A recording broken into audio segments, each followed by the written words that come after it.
the rotation, and you can feel that joint lock already. I'm imagining I'm trying to keep the chin in the midline. I don't want to see excessive movement. We keep it short, we keep it focused.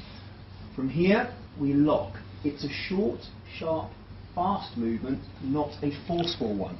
So, take a deep breath. And as he breathes out, just relax, straight across. Okay?